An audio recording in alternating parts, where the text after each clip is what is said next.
Alhamdulillah, in today's lesson, we are going to be looking at the names of Allah subhanahu wa ta'ala, Al-Jabbar and Al-Qahar. And as these are two names of might and power, destruction and forcefulness, that show the side of Allah subhanahu wa ta'ala's attributes that deal with His ability and His will that nobody can stand in front of. Despite that being the case, I shared this after Salah a few weeks ago, but I wanted to share it today on the live stream as well, so that the online listeners can also see. A few weeks ago, we learned about Allah's name Al-Wadud, the most loving. And I was visiting a friend of mine and I was talking to his mother, and I was explaining to her, today's name is Al-Wadud, the loving, the most loving. And I said, one thing that we should learn as parents, especially for those with children, is that when a child is young, it's important to emphasize to them the mercy and the love of Allah. Because a child at that moment in time, at that age, they don't fully understand, comprehend anger, wrath, punishment. They see that as something very negative, but it's something parents overly emphasize. And at that young age, they should generally understand that believers are going to receive the mercy of Allah and are destined for the mercy of Allah and the love of Allah. That doesn't mean they don't know about the punishment of Allah or His wrath, but that one should be more emphasized, much more emphasized than the other. Sabaqat rahmati ghadabi, as it comes in the Hadith. And I was talking to this auntie and she was saying, let me show you something, how I tried to make the love of Allah a very important part of my children's life. And she went to the loft and she brought this. I want to show all of you today, for those who saw it already and those who didn't see it. MashaAllah, I hope everybody can see this. She hand embroidered Allah's name Al-Wadud on a piece of fabric. It took her weeks. And she framed it in the house of her in the room of her children. Because she said every day they wake up, I want them to wake up to the names of Allah. And I want them to sleep to the names of Allah. And when I see this name, I should be more loving towards them. These are small things, but you don't know as a parent what is going to embed itself in the heart of this child. And one important technique as a parent is to, in conversation with your children, always link everything back to Allah. Today, before coming here, I had a talk in the Etihad Stadium. I had a talk inside a conference which was hosted inside the Manchester City Etihad Stadium. And my son, although he's 6 years old, he's a big Manchester United fan. So entering the stadium, he was crying because he's entered the house of his enemy. No problem. I said, no problem. And we came in, he said, Baba, what are you doing here in the football stadium? I said, I came to give a khutbah. He said, khutbah in the football stadium? So then this is the moment to teach your children about Allah. I sat down and said, you see, this is the place where the great footballers come, right? All of your favorite players, they come here, they play here, play here. But only because I know a little bit of Quran, Allah subhanahu wa ta'ala honored me to come and sit in a conference area which is higher than where they are playing. This shows that if you know the words of Allah, you'll be greater than Maradona and Pele and Ronaldo. You're greater than all of them. He stood there like, he didn't think about that. So he stopped crying and he became excited and he started revising the surah that he's supposed to be memorizing these days, Surah Al-Qiyamah. So these are ways we have to always see. Sometimes you don't have to react to our children. We have to remind them, link everything, every conversation, every discussion, link it back to Allah subhanahu wa ta'ala. This is really such an important technique. Coming to the names of Allah subhanahu wa ta'ala that we are going to take today, Al-Jabbar, Al-Qahar, and both are very close and interlinked in meaning. In the Arabic language, Al-Qahar, Qahar al-Shay, is for you to forcefully make it under your control. Al-Ghalabatu wa-Tadhlilu ma'an, as Al-Raghib al-Isfahani says.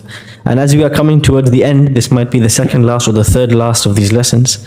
It's important for me to share with you my resources and references, so inshallah you can continue this journey without me. One of the greatest resources to read when understanding the usage of Allah's names in the Quran is Imam Al-Raghib al-Isfahani's book, Mufradat Al-Fadh al-Quran in Arabic. It's not translated. If in English, If you know only English, learn Arabic. So you can read. Honestly, if you learn Arabic just to read this book, that's enough. You don't need any other reason. Al-Qahar in Arabic, Ar-Raghib al-Isfahani he says it is when someone or something takes power over someone or something else while humiliating them. They're smaller than him. For example, the national grid is in control of the electricity in this room, right? If they turn one switch, the electricity can turn off, right? So they are in control over us in some sense. We all have to go home if they turn the lights off. But are we under them? Are we reporting to them? Are we subservient? Are we in control? No, we're not.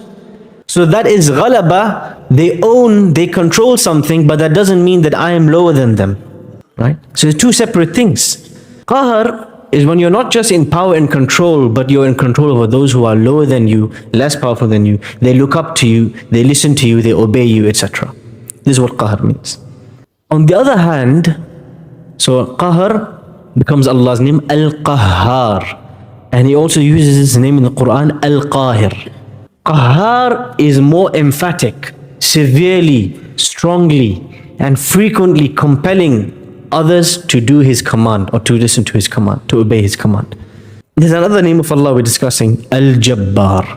Jabbar in the Arabic language, who can tell me when they say in the Arabic language, Ajbartuhu ala shay. What does that mean? One meaning of Jabbar or Jabr is to force someone to do something, right? So if you have homework, Ajbartuhu ala al-homework. I forced him to do his homework. He has no choice. He has to do it. This is one meaning. There's another meaning of Jabbar or Jabr, which is to fix something that's broken. Islahu shay. Like for instance, you go to the dentist and you got one gap in your teeth because mashallah you drank a lot of Coca-Cola. When I was 13, I did a science experiment. I'm not joking, I'm very serious. I did a science experiment in school where I took 7 test tubes, and in each test tube a different soft drink. Pepsi, Coca-Cola, 7-Up, Fanta, Mirinda. And in each one of them we put one tooth. One of my friends, his mother collected all of his teeth. Don't ask me why. But we put it inside each test tube. And we put one in water, just to see, that's the control, just to see what happens. And after 2 months, we checked what was the effect of these soft drinks on those teeth. I don't know if we have any dentists in the room. But what do you think? Which one was the worst effect on teeth? Of all of these I mentioned, Red Bull, Fanta, Coca-Cola, Pepsi, which one is the worst? Which one do you think? Which one? It wasn't Coca-Cola in my experiment. Yes?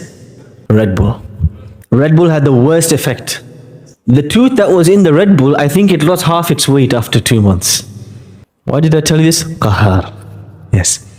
Al-Qahar, to force, right? To force someone to do something, to push someone. But Jabr, we're talking about Jabr, which is to fill a gap. So when you go to the dentist and you say, I have a gap here, can you please give me a filling? This is Jabr. He filled something where there was a gap, a weakness. If you have your bicycle, you leave your bicycle outside in the rain. After 3 days, you come back, it's full of orange rust. You take it to the mechanic. The mechanic, he sees there's a missing screw. He does Jabr. He fills the screw. He fixes it. He brings it together. So Jabbar has 2 meanings. One is to force, to compel. So someone who has no choice to do something. And the other meaning is to fill a gap, to fix, to rectify something. And both of these meanings are combined in Allah's name, Al-Jabbar. Now, when we come to the usage of Allah's name, Al-Jabbar and Al-Qahar in the Quran, the first thing I'm going to ask you, Allah's name Al-Jabbar, in the Quran it has been mentioned many times. Only one time it is used to describe Allah. Many times it came in the Quran, but only once to describe Allah. Where was this? Surah Al-Hashr, Al-Aziz, Al-Jabbar, Al-Mutakabbir. All the other times, it's not used to describe Allah. It's used to describe other people. Who can give me some examples? Yes. When Musa alayhi salam tells his people, go to the promised land, they say, Inna fiha qawman jabbarin. There are Jabbar people in there. We're not going to go in there. Okay, what else? Yes. وَمَا أَنْتَ عَلَيْهِمْ بِجَبَّارٍ. Allah says to the Prophet ﷺ, you are not a Jabbar over them. We're going to explain what this means, but I'm just going to get the examples from you. Where else? Allah uses Jabbar in the Quran to describe Fir'aun. Min kulli mutakabbirin Jabbar. You are coming close to it. Min kulli mutakabbirin Jabbar. Musa accuses Fir'aun of being a Jabbar. Surah Maryam. وَلَمْ يَجْعَلْنِي جَبَّارًا شَقِيًّا. Isa alayhi salam says, Alhamdulillah, Allah did not make me a Jabbar. So all of these examples, are they positive examples or are they negative examples? Negative examples. What does Jabbar mean when it comes to human beings? Fir'aun, when Allah subhanahu wa ta'ala describes Fir'aun, when Allah subhanahu wa ta'ala describes people, etc. All these examples. He's saying tyrant. But what does it have to do? The meaning of Jabbar, I told you, one of the meanings of Jabbar is to fill a gap, to fix something that's broken. The scholars of language say, Jabbar is somebody inside, they have low self-esteem, they are broken. To fill this gap, they try to be very proud and arrogant, and they try to humiliate others. So they combine both meanings in one. They have a gap inside. That's one thing is very true. Anybody who talks too much, anybody who tries to overwhelm others, who try to take controls, who trying to control others, is because there's a gap inside them. So they're trying to compensate for this gap and take control of others. You know, Fir'aun probably he needed a lot of help, probably inside. You know, he wasn't fully functional. But how does he compensate for this? He wants to take control of everything. So this is the meaning of Jabbar in the Quran. It was only used for Allah one time. Qahar in the Quran, on the other hand, Al-Qahar in the Quran was used for Allah subhanahu wa ta'ala many times. Who can give me some examples?